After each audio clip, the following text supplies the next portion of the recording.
তো আজকে আমাদের বাড়িতে বড় পাতিলে করে অনেকগুলো মাংস একসঙ্গে রান্না করছি। কিসের মাংস একটু পরে আপনারা বুঝতে পারবেন। বন্ধুরা, আসসালামু আলাইকুম। আরএস ব্লগ চ্যানেলের আরেকটি নতুন ব্লগে আপনাদের সকলকে জানাই স্বাগত। তো এই যে আপনারা দেখতে পাচ্ছেন পুকুরে কত হাঁস চড়ে বেড়াচ্ছে, তারপরে এই যে খালে বিলে কত বক, হাঁস, রাজহাঁস, পাতিহাঁস সব রকমের হাঁস চড়ে বেড়াচ্ছে। তো এই হাঁস দেখে আমার মনে মনে একটু লোভ হচ্ছে, মানে ইচ্ছা হচ্ছে আর কি, যে হাঁস খাবো না। শীতকাল তো চলে যায় ভাব, আর একটা মাস গেলেই তো শীত শেষ হয়ে যাবে। তো এই শীতকালে যদি হাঁস না খায় তাহলে কিছু তো একটা মিস করা হবে। আর শীতকালে হাঁসের খুব তেল চর্বি হয়, আর শীতকালে হাঁস খেতে একটা মজাই আলাদা। সেই জন্য যেই ভাবা সেই কাজ, সঙ্গে সঙ্গে দুটো হাঁস কিনে আনা হলো। এবার হাঁস দুটো বেছে কুটে ধুয়ে পরিষ্কার করে রান্না করে নেওয়ার পালা। দেখুন আমি কিভাবে হাঁস দুটো পরিষ্কার করে নিয়ে আগুনে একটু পুড়িয়ে নিতে হয়, কারণ হাঁসের গায়ে যে পশমগুলো থাকে সেগুলো ভালোভাবে পুড়ে গেলে পরিষ্কারটা ভালো হয়। তো এই দেখুন আমি কিভাবে একটু পুড়িয়ে নিচ্ছি। যারা অবশ্য বাড়িতে হাঁস কাটেন, পরিষ্কার করেন, রান্না করেন, তারাই একমাত্র আমার ব্যাপারটাও বুঝতে পারবেন। তো এরকম আগুন করে, কেউ গ্যাসের ওভেনে, কেউ বা এরকম পাটকাঠির আগুন করে একটু পুড়িয়ে নিতে পারেন। আমি একটা বড় ডিশ নিয়ে নিয়েছি। এবার আমি হাঁসের গায়ে হলুদ মাখাবো, মানে হাঁসের গায়ে হলুদ হবে আর কি। তো যাই হোক, এই হাঁসের গায়ে ভালো করে হলুদ নিয়ে এরকম ডলে ডলে পরিষ্কার করে নিচ্ছি। এর গায়ে একটু হলুদ দিয়ে পরিষ্কার করলে হাঁসগুলো দেখবেন ধোয়ার পরে একদম চকচক করে, হাঁসগুলো খুব সুন্দর লাগে আর পরিষ্কারও খুব ভালো হয়। মানে আমি সেরকমই করে নিচ্ছি। এই যে হলুদগুলো ভালো করে ডলে ডলে দিয়ে এরকম ট্যাপের জলে ভালো করে ধুয়ে নিচ্ছি। ধুয়ে নেওয়ার পরে মাংসগুলো আমি কেটে নেব, বেশ সাইজ করে কেটে নেব। তো হাঁসের মাংস কাটা হয়ে গেলে আমি রান্না করে নেব। রান্না করার জন্য আমি আজকে বাটা মশলা ইউজ করছি। আর দুটো হাঁসের এত সুন্দর মাংস হয়েছে আপনাদের কি বলবো। আর হাঁস দুটো কিন্তু মেয়ে হাঁস ছিল। মেয়ে হাঁসের বেশি তেল চর্বি হয় আর খেতেও বেশ টেস্টি হয়, যার যেমন ভালো লাগে আর কি। তো কে কে এই শীতে হাঁসের মাংস পছন্দ করেন অবশ্যই জানাবেন। আমি কিন্তু হাঁসগুলো পরিষ্কার করে দেওয়ার পরে মা কিন্তু ঠিকঠাক করে কেটে দিচ্ছে।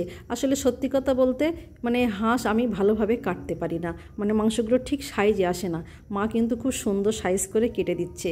যাই হোক, আপনারা দেখেই বুঝতে পাচ্ছেন হাঁসগুলো কীরকম হৃষ্টপুষ্ট ছিল, বেশ সুন্দর হাঁস। আর হাঁস দেখেই মানে খেতে ইচ্ছা করছে, যেন সত্যি কোনো জিনিস দেখবেন খাওয়ার আগে যদি সুন্দর হয় তাহলে কিন্তু রুচিতে আসে, আর তার চেহারা যদি অন্যরকম হয় খেতে কিন্তু ইচ্ছা হয় না। আমরা না দেখে না জেনে অনেক কিছু খেয়ে ফেলি, কিন্তু বাড়িতে যে জিনিসগুলো আনি সেগুলো একটু দেখে শুনে আনলে বেশ ভালো হয়। আর মাংসটা কাটার পরে আপনাদের দেখাচ্ছি যে কত সুন্দর মানে তেল চর্বি, আর কত সুন্দর দেখতে হয়েছে মাংসগুলোর কালার। দেখুন, এই দেখুন মাংসগুলো এত সুন্দর হয়েছে, আর মা কেটেছেও খুব সুন্দর করে। এবার আমি রান্না করে নেব।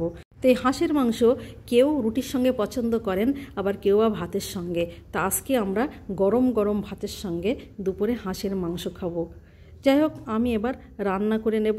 আমার কিন্তু আবার এই হাঁসের এই স্কিন বা এই চামড়া যেগুলো, সেইগুলো বেশি পছন্দ।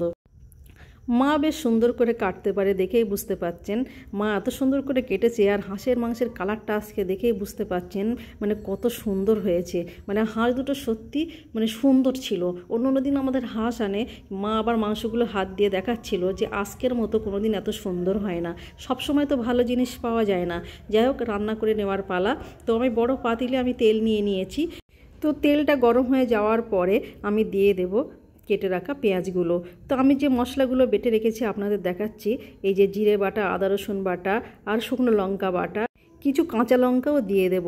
বাস তেলটা গরম হয়ে যাওয়ার পরে আমি তেজপাতা আর দারচিনি আর ছোটো এলাচ দিয়ে দিয়েছি। তারপর দিয়ে দিচ্ছি পেঁয়াজ। পেঁয়াজগুলো লাল হয়ে আসার পরে দিয়ে দেব আদা রসুন পেস্ট।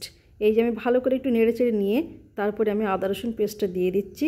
আমি কিন্তু প্রত্যেকটা রান্নায় আপনাদের বারবার বলি মশলাটা কষিয়ে নিলে রান্নাটা ভালো হয়। আমি আগে থেকে সমস্ত মশলাটা কষিয়ে নিয়ে তারপর কিন্তু মাংসটা দেব। এই যে দেখুন একে একে আমি সব দিয়ে দিচ্ছি। আমি লবণ দিয়ে দিয়েছি, এখন আমি স্বাদ মতো দিয়ে দিচ্ছি, পরে লাগলে দিয়ে দেব। এই যে শুকনো লঙ্কা বাটা দিয়ে দিচ্ছি, আদা রসুন বাটা, সব কিছু দিয়ে আমি ভালোভাবে নেড়েচেড়ে এবার দিয়ে দেব আমি লঙ্কা গুঁড়ো, তারপরে হলুদ গুঁড়ো, সব কিছু দিয়ে আমি মশলাটা আরও ভালোভাবে কষিয়ে নেব। এই যে আমি মশলাগুলো সব একে একে দিয়ে আমি কষিয়ে নিচ্ছি, তারপরে আমি মাংসগুলো দিয়ে দেব। আর হাঁসের মাংস রান্না করতে গেলে যদি একটু ঝাল ঝাল না হয় সে মাংস খেতে টেস্টি হয় না। আপনারা আমার ভিডিওটা পুরোপুরি দেখলে বুঝতে পারবেন আমি লঙ্কা কিন্তু একটু বেশিই দিয়েছি। যাই হোক, মাংসগুলো দিয়ে দিচ্ছি, দিয়ে ভালোভাবে কষিয়ে নিতে হবে। আর হাঁসের মাংস অনেকক্ষণ ধরেই কষিয়ে নিতে হয়। হাঁসের মাংস বলুন আর দেশি মুরগি বলুন, এগুলো একটু সময় লাগে। হাঁসের মাংস তার একটু বেশি সময় লাগে। আর হাঁসগুলো বেশ ঠিকঠাক বয়সে মানে আনা হয়েছে। হাঁসের না একটা বয়স থাকে, 6 মাসের আগে হাঁস খেলে সে হাঁস বেশি ভালো লাগে না। 7-8 মাস 10 মাস বয়সের হাঁসগুলো বেশ ভালো হয়, আর মাংসও বেশ ভালো হয়। তা আমরা নিয়ে এসেছি, হাঁসগুলোর বয়স বলছিল 1 বছর মতো হয়েছে। যাই হোক, এই যে কষিয়ে নিচ্ছি সুন্দর করে, আর দেখেই বুঝতে পাচ্ছেন কালারটা কি সুন্দর হয়ে আসছে আস্তে আস্তে। কিন্তু মাংসে আমরা আলু তো দেবই, এটা মাস্ট। মাংসগুলো যাতে ভালোভাবে সিদ্ধ হয় তার জন্য আমি একটু হালকা করে জল দিয়ে দিচ্ছি। দেখুন, অল্প জল দেওয়ার পরে আমি ঢাকা দিয়ে কিছুক্ষণ অপেক্ষা করব। এদিকে আমি মাংসর জন্য আলুগুলো ভেজে নিচ্ছি। তবে আরেকটা কথা বলি, হাঁসের মাংস রান্না করলে আমাদের নারকেল তো দিতেই হবে, নারকেল না দিলে আমাদের হয় না। এই দেখুন, নারকেল আর আলুগুলো একসঙ্গে ভেজে নিচ্ছি। তো আপনারা এরকম নারকেল দিয়ে হাঁসের মাংস খেয়েছেন কি না আমি জানি না, তবে যদি না খেয়ে থাকেন অবশ্যই একবার ট্রাই করে দেখবেন। হাঁসের মাংসে এরকম নারকেল দিয়ে রান্না করা সত্যি অসাধারণ লাগে। অনেকেই আবার দেখেছি হাঁসের মাংসে নাকি নারকেলের দুধ দিয়ে রান্না করে। আমরা কিন্তু এরকম ছোট ছোট করে নারকেল কেটে সেগুলো ভেজে তারপরে দিয়ে দিই। এই যে ভালোভাবে আমি কষিয়ে নিচ্ছি। অনেকক্ষণ ধরে কষিয়ে নেওয়ার পরে এবার আমি পুরোপুরি ঝোল দিয়ে দেবো। কিছুদিন আগে আমার ভিডিওতে হাঁসের ভুনা রান্না করে একটা ভিডিও আমি ছেড়েছিলাম। সেদিন আমরা হাঁসের মাংস আর রুটি খেয়েছিলাম। আজকে আমি প্রথমেই বলেছি আজকে আমরা দুপুরবেলা হাঁসের মাংস দিয়ে গরম গরম ভাত খাবো। তো এই যে পুরোপুরি ঝোল দিয়ে দিচ্ছি। ঝোল দেওয়ার পর ফুটে উঠলে দিয়ে দেব গরম মশলা আর জিরার গুঁড়ো। সব কিছু দেওয়ার পরে আমি নামিয়ে নেব। গরম মশলা জিরার গুঁড়ো তো দিতেই হবে, না দিলে হয় নাকি হাঁসের মাংস রান্না। সমস্ত মশলাপাতি এই যে দিয়ে দিচ্ছি। দেওয়ার পরে এই যে আমার মাংস রান্না কমপ্লিট হয়ে গেছে, আর কত সুন্দর কালার হয়েছে দেখুন। এবার আমার খাওয়ার পালা।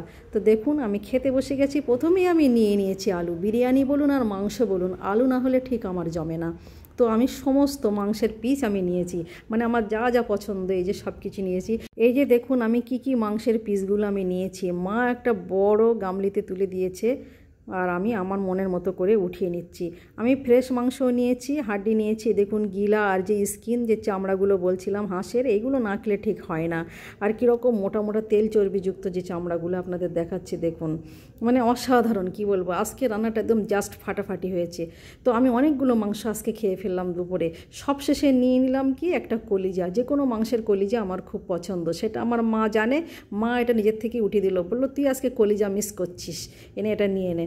যাই হোক, সব কিছু দিয়ে আমি খুব সুন্দর করে চেটেপুটে ভাত খেয়ে নিলাম। তো বন্ধুরা, আজকের ভিডিওটি কেমন লেগেছে অবশ্যই জানাবেন। আর হাঁসের মাংস কার কার পছন্দ সেটা অবশ্যই আমাদের কমেন্ট করে জানাবেন। তো আজকের ভিডিওটি এই পর্যন্ত। ভালো থাকবেন, সাথে থাকবেন। Thank you.